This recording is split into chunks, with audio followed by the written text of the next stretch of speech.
Do you recall how many countries you've been into? Like, do you keep a count? Like, all right, I've been to this one, I've been to that. No, I do not. In fact, I don't even keep a count of speeches or interviews. I just go on to the next one. How many continents? Continents, I've been on every one except Antarctica. Wow. You've been on every continent? Except Antarctica. That's great. Wow. I don't want to go there. It's too cold. That's great. That's good for our children to know. Yes. That, you know, they said that a traveling man is full of knowledge. And I know you've seen, like me just going back to where I was born, Panama, gave me a different perspective, because the Panama that I left when I was a child, it's way totally different than the Panama that you see now. You know, so going back, I'll also say I have, you know, something came home with me and told me, and this is one of the reasons why I wanted also to communicate with you and say I have to do something there, because our people are waiting for this knowledge, but things are so, they look like it's so much despair, especially for our people. Exactly. You know, it's like, how do you start? How do you get it going? How do you, you know, so how do you go about doing something like that? And in a situation that seems like there's so much despair, and there's so much, let's say, because we have so many brothers and sisters that come from the Caribbean islands, from Haiti, from all these places, Jamaica, like you mentioned, Trinidad, and all these places. How can a person today just get up like how you did? Not, I know during that time it was different circumstances. Guys had a fund going on, and you were sent down there. How do you go about, just how do you start to do something like that? Can you give someone like a blueprint? How do you start to do that? Yeah, excellent question. I love the question, especially for our youth. Right. As you pointed out, I want them to know it's doable. You start with being an example of what you were taught. When you go to a place and you say you're a Hebrew and you keep the Shabbat, people look at you not by what you say, but by what you do. So that you have to be about and stay aligned with your purpose. So that's the first thing.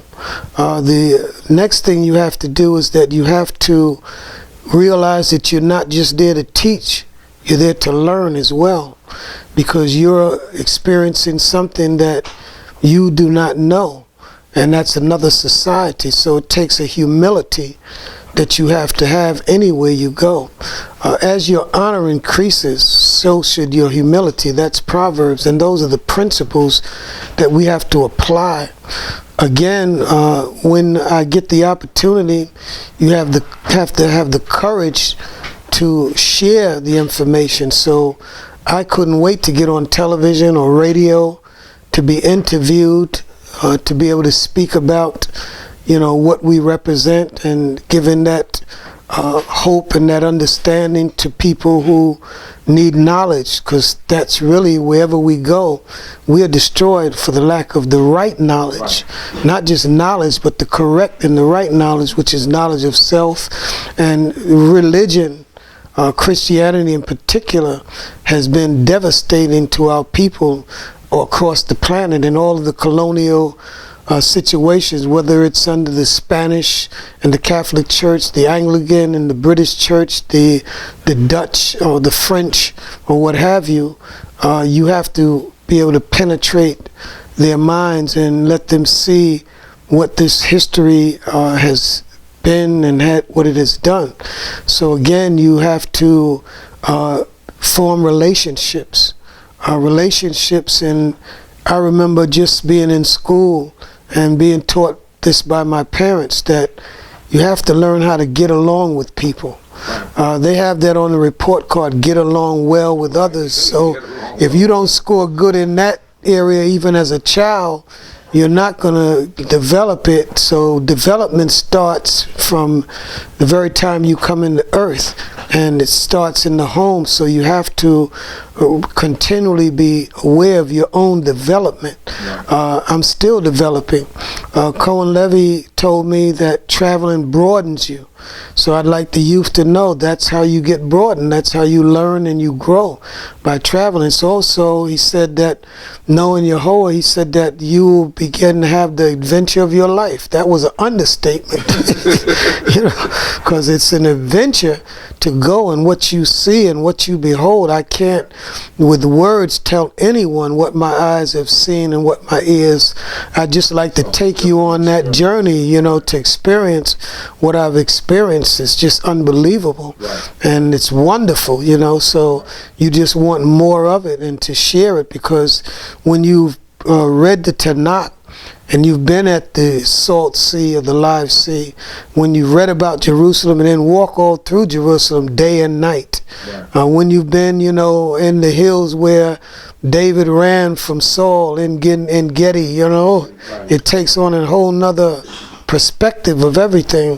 When you've landed in Turkey and been at the Mediterranean Sea, so again, when you've gone to Ghana and been in the homes of kings of the Ashantis, when you've been down and landed in Durban, South Africa, and it's named after Shaka Zulu Airport, you understand? Right. So, it's just, you meet the Hausa and you meet all these different languages of our people and see them performing circumcisions like the Tanakh says, and it's just, like I said, it's just something you can't replace. It's just wonderful. That's beautiful. Just going back a little bit, what's your knowledge of Rabbi Matthew and Rabbi Ford? Do you have any knowledge, or did you ever meet Rabbi Matthew? Did you come around? Did he pass away before you came around? I met Rabbi Matthews on a number of occasions with Cohane Levi. Okay. He took me to him. I recall. Also, there was still Cohane Levi still had a relationship. Oh yes, he took me to meet all the rabbis. Okay. That was one of my great experiences. I mean, he took me to meet all of them. Rabbi Matthews, we went to his funeral together. Okay. But I met him when he was alive. I remember him always saying to these men, and it always blew my mind, because he would say, this is going to be a great teacher in Israel. Right. Cohen had just a vision of what I was going to do. I didn't even understand it. When he would go and tell these men, and I'm in the midst of elders that were the greatest of men in my eyes, Levi told Rabbi Matthew that this is going to be a great. Yeah, he told them all that. Everyone he introduced me to it, that would be what he would say. I just was humbled by it, never even considering, nothing. One of the things that is so important is never to allow praise to blow your head and let you get a swollen head. Right. So those statements just made me more humble. Right. But I never forget how he would always tell them these things. Right. Even Nasi Tavel told me things that, he told me things visions that he saw and came to pass. Wow. So that's great to know. So picking back up, the Lusar Fund, how did that start out? Whose vision was it, and when was like that first day that you left the United States to go and make that contact down there? Who were the first people, if you don't mind sharing that with us? That's, for me, is the most important question that you've asked, and to me personally, because I want everyone to know that I had never heard of the country of Guyana until I walked into a Shabbat Yisrael. You didn't even know about it? I couldn't find it on a map. If you had told me I was going to Guyana, I would have probably looked in Africa for Ghana. But he said Guyana, and there was. And why did he pick Guyana? I'll tell you all of that. Very good question. That's what I want you to know, and I want everyone to know. There were many people who were approaching Cohane Levi to come to their country to bring his teachings. Ghana was one of them. The person who I remember who was most consistent was a man called Elder Merritt, who many times Cohen and I would be dropping him somewhere to his home, maybe in Manhattan, and he would be begging Cohen to come to Jamaica. When I arrived in Ashaba, Israel in 1969, Ashaba had already had a loose-up fund called Leave the United States of America. It was probably more than at least 2 years old prior to my coming. In fact, I remember Cohen telling me about Ben Ami and a delegation coming, Elder Bowie, because I knew Elder Bowie, Ben Ami's teacher, before I even knew Ben Ami. Okay. So I knew him. He was called Elder Eliyahu. I sat in his home many days. In fact, the same time when I met Farrakhan, I was at his home and we discussed scriptures all night long. These were elders, I mean, that were extremely intelligent. Right. And so when I heard about Lusaf, it was a fund where people gave $1 every Shabbat or more towards this fund to leave and go to Guyana. I was told that a Guyanese came into the Shabbat service one day, and he heard Cohen speaking about leaving the United States, and he suggested that they look into Guyana, because Guyana, he said, was an agrarian country. It had all of the features that we were talking about in terms of our land and us being able to engage in agricultural pursuits, because that's where we wanted to go, where we can get back to the land and begin to farm.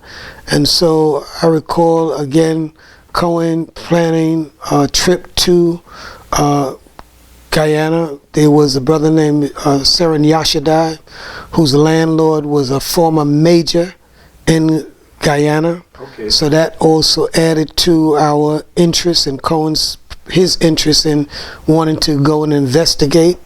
And they made contact with the consulate here in New York City. Arrangements were made for Cohen.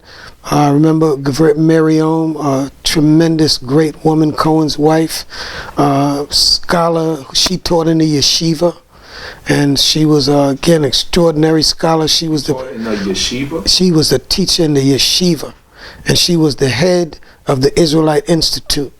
I later became, when she passed away, Cohen made me the principal. She was a teacher in a... She taught the Jews in yeshiva. A black woman. That's where Cohen Reuven went to school, and that's why he was so sharp. He was one of our top Hebrew students, Cohen Reuven. Right. And so again, he grew up in that yeshiva because she worked there. She taught. And Gavret Dina. And Dina, that's what I'm saying. So again, that was the background. So again, she had tremendous knowledge in so many areas. I learned so much as a teacher. I took education, so I was a teacher in the public school system, but I learned more in the Gavret Miriam than I did in any university. That's right, because she was profound. And I became the headmaster of the Israelite Institute at her death. Okay. But it was through their visit, Nasi Tavel and Sar Shimon, they made the trip to Guyana initially to investigate and to look at our possibility of going. When they returned, it was a definitely go. We knew that was the country, and it was just a matter of now planning how we would begin to make the move. Later, Moreh Mishael made a trip because a request was made for a Hebrew teacher with the man Rabbi Washington there. And again, we then knew that a priest would be the next person. Cohen said he would send. I remember sitting in Maisha Malka's home on Kings Highway when the decision was made that we had to leave because things got very bad here with drugs. Our children were getting of age. They had to now go from the Israelite Institute into the public school system, and that was again a very challenging situation. Drugs became more strong and prominent in the streets.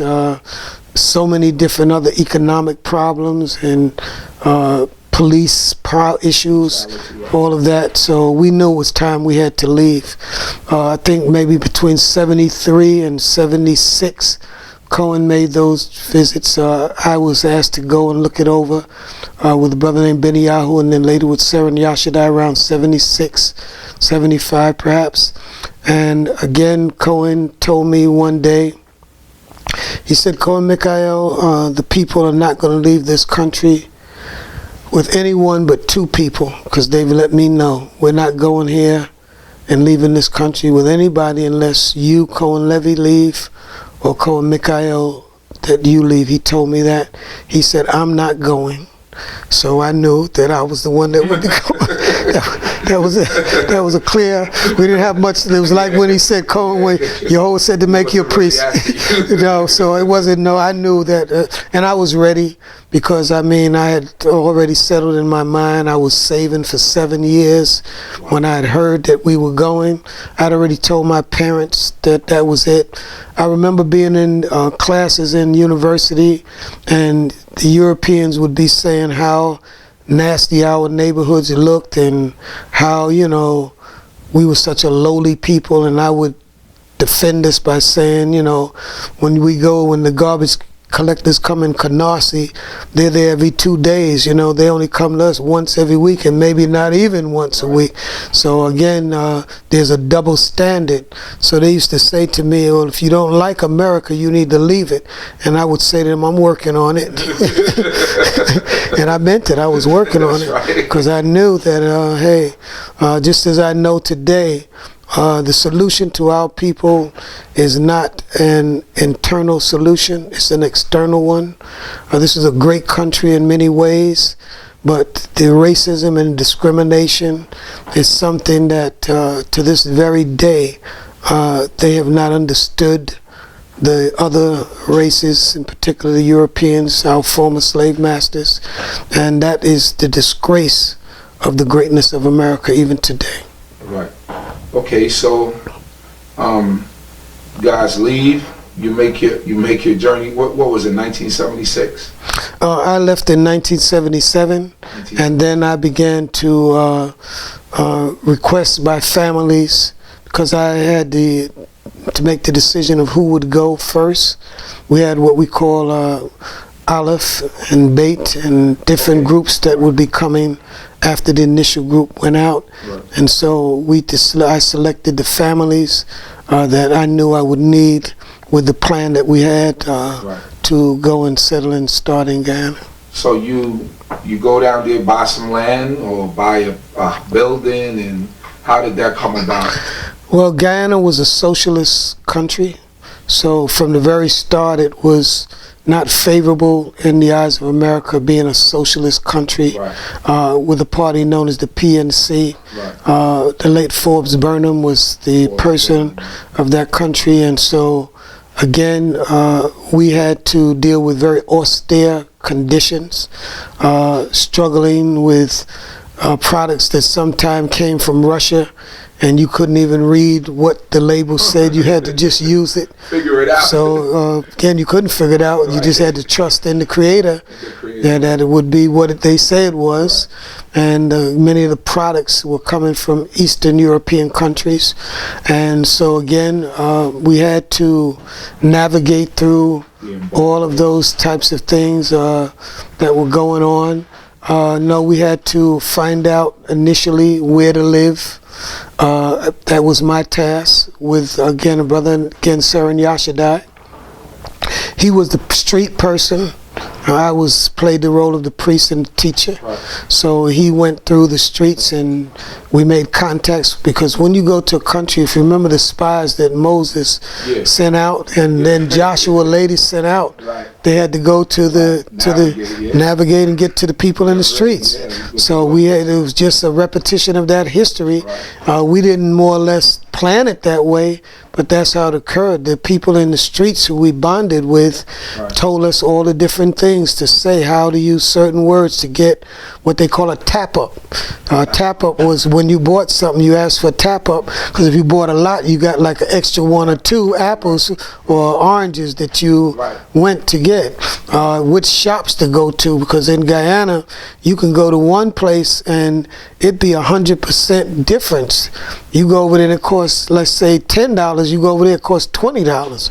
And it's just right across the street, so you have to know which place to go, which places to go. And they pointed those things out because there are people that gravitated to us just by our spirit, They recognized and loved us. Some of them were coming to the United States, so it was a trade-off. We were telling them about Queens, Chicago. So that's how that went. And so again, just being good and nice, because that's the key. Right. You got to befriend people, Right. and you got to be honest. When you go to a country like Guyana, I always teach people, like, someone will maybe give you change that's over the amount deliberately, and you count that money, and they know that they gave you more than that you were supposed to get, and they just want to see, are you going to give it back, or are you going to walk away? So they know who they're dealing with. You have to be honest. You have to apply those principles of the Torah. When you do it, I mean, my mother taught me that, manners and honesty is the best policy, and it'll open up doors that money can't buy. So, I mean, that was just, to me, my parents' teachings was what the Torah said. Right. I just applied it. I had already been trained from my childhood. Right. So it just was natural to this day. I'm beloved in all these countries that I go to. That's a beautiful thing. So, 1977, you get building or part, however you guys started. Then Jim Jones gets to Guyana, and being from America, you guys also being from here, how did that, after Jim Jones did what he did, how did that affect you guys, our brothers, being down there, being Americans? How did the people begin to look at you, or did you guys have a stronghold there enough already to where people understood that, all right, these are not those guys? Great question. I had not been in Guyana a full year yet. Maybe just a little over a year, perhaps. And it was written in the Time magazine that I had left the country and started a cult. Cohen had to write a letter to them to retract that statement that they had written about me. The New York Times magazine? The New York Times newspaper. The newspaper. And that article's in the newspaper. If you were to go and look it up, you'd find it's that a cult. The people used to call me Jim Jones, some of them in the country. So again, you had to overcome by adversity, proving that you were not that. There were Guyanese there that loved and knew that I wasn't that. So again, those were issues that took time. The government itself of Guyana had to put a stoppage on any continued process of immigration, because they were being scrutinized by every people. Press were coming at my door.